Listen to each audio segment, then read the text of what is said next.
Welcome back to Let Me Reach. I am your host, Philip Sumter, only one P-Doc on all social medias. Follow him if you want to. I am not an influencer. I'm simply an empowerer. I think that's a word. Nonetheless, essentially, I just don't want to be in the box that these streamers or influencers are in. So please don't get it confused. I am not them. They are not me. Nonetheless, today, I want to reach deeper into this Shedeur Sanders thing. I see a lot of parallels between this man's start to his career and what the black man has to go through in corporate America or just America in general. Football is a micro to life. There's a lot of things that happen through life that you can look at and through football and be like, oh, that's the same. There's a lot of things in life or in football that happens like, oh, that's just like life. That's why they call football literally the game of life. Again, we are not surface level people here. We go a little bit deeper, actually a lot deeper. Now, before I start, I do want to say I don't play that victim mentality shit at all. I feel like we all have to pick ourselves up by our bootstraps at some point, but I'd be damned if I don't sit up here and act like things aren't easier for certain people and harder for certain people. And at this point, which I know TikTok is going to argue the hell out of this, but if you argue that it's just all equal for everybody, then you're just full of shit, or you're just reading from a script that someone gave you, or you're just a bot.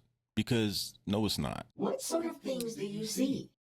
Yeah, we'll go over how they relate to each other right after the intro, but for the most part, overqualification versus underqualification, nepotism versus legacy bias, different rules of engagement for different strokes to different folks, the burden of representation. And this last one that I can think of right now is limited margin of error. And I can't stress this enough. This episode is not me complaining. This is just me drawing those parallels that no one seems to want to freaking draw. So I'll do it. All in one. Yeah. All right, Yedix, let's start with that first one. Qualifications. Yes, what do you mean by this? I mean, we're talking about a guy who was first round talent, obvious, second round at the latest, who got picked in the fifth round. And not only did he get picked in the fifth round, the same team that picked him picked a quarterback in the third round who was projected maybe the fifth round. So they didn't take the quarterback that was projected in the first round, took a quarterback in Dylan Gabriel in the third round, and then happened to take Shedeur Sanders in the fifth round. And what I mean by qualifications is, if you look at this man's stats, his collegiate career, he was obvious a first round talent. And sometimes in America, a lot of times in America, you have this black man who is qualified for a position, but they have to work 10 times harder just to be seen, just to be heard. And that's one of the things that pretty much every black man has heard. And quite frankly, I think that norm is sad because you have a lot of men who agree that this is just what it is. Now, again, I understand that this is just what it is, but that don't make it right. So, are you saying Shedeur Sanders has to work twice as hard just to be an NFL quarterback, similar to how the black man has to work twice as hard to be noticed in the workplace in America? Yes. Yes, I am, Yedix. In the corporate world, we need so much more than the other side that might get hired with a lot less. Now, again, I'm not complaining, but that's some baloney. And next, we can go to nepotism versus legacy bias. With Shedeur Sanders being the son of Hall of Fame great Deion Sanders, how does nepotism negatively affect him? Shouldn't it be positive? So yeah, Shedeur's getting a really weird set of cards right now. We saw nepotism with Bronny and LeBron. It was negative to the public, but for the family, it was positive. We saw nepotism with the Manning family. We see nepotism with the Harbaugh family. We see nepotism in the Shanahan family. We see nepotism everywhere. And it's not just in sports. I'm sure it's at your job. But bro, for the first time in history, we're literally witnessing the first case of negative nepotism. I wouldn't even call this nepotism, but just negative. Just because my father is who he is, it's affecting him. That's crazy. Didn't Bronny get this same treatment? No, not at all. Bronny got the white version of nepotism. Shedeur got the black.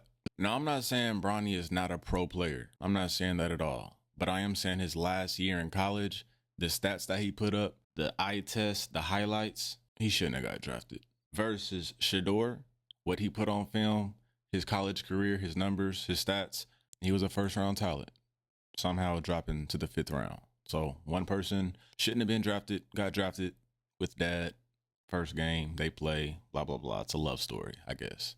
Then you have this other guy, should have been there, was qualified for the position, but he just failed because They just wanted to make a statement for maybe the Sanders families or maybe all of us. Who knows? I think it's all of us, but we'll just stay with the Sanders family. And then Yetics, different strokes for different folks. Rules of engagement are different based on... Yes, what do you mean by this? Well, you have to understand, Deion Sanders is essentially the Allen Iverson of the NFL. Perspective-wise, dress-wise, swagger-wise, confidence-wise, pay-wise, look-wise, he just completely changed the game for the better way. But he did it his way. He did it the only way he knew, the Deion way. His name was Prom Time. He was the prom spotlight, and he had this specific quote. And when I played, I always said this every game. You look good, you feel good, you play good. Play good, they pay good. A man with a quote like that, I promise you, his kids are going to have confidence and swagger. It's all in the genes. And yet, the reason why I'm bringing this up is there's another quarterback who went in the first round who I think has more confidence, more swagger than even Shedeur. And that's saying a lot now. And that is Jackson Dart. Now, I'm not anti-Jackson Dart. I'm not anti-confidence. I'm not anti-swagger. If I'm an NFL executive, my quarterback better have some swagger, better have some confidence, better think that they can change the freaking program around. That's just me personally. But Jackson Dart does the same things as Shedeur Sanders. Difference is, and his dad is in Deion Sanders. And before I go any further, I just want to say I like Jackson Dart. This is not about you as a person. I think you're a hell of a football player. I saw both of your preseason games. You look damn good, boy. Nonetheless, all I mean is one is more accepted when they wear chains and a backwards hat than the other. The other is not accepted when they do that because they call that person not professional, or it's not what your franchise quarterback is supposed to be doing. Different strokes for different folks. And how does this relate to black men in America? Well, it seems like the black man has to kind of minimize himself to make the white man feel comfortable, because we've been told for so long that professionalism has a look, has a sound, has a sense. Does it? Maybe, but I know it doesn't have a color. And how does this parallel to black men in America? I think I've already said it. You know, black men in America have to kind of tone down their personality so they can be professional, whereas someone else can truly just be themselves and they can kind of get away with it. Now, the last thing I want to talk about is extremely short rope. When you are marginalized, when you are not something that they actually want, then when you make an error, you're yanked out. Your rope is very short. If you mess this rope up, coming out the game, and you'll never get an opportunity again.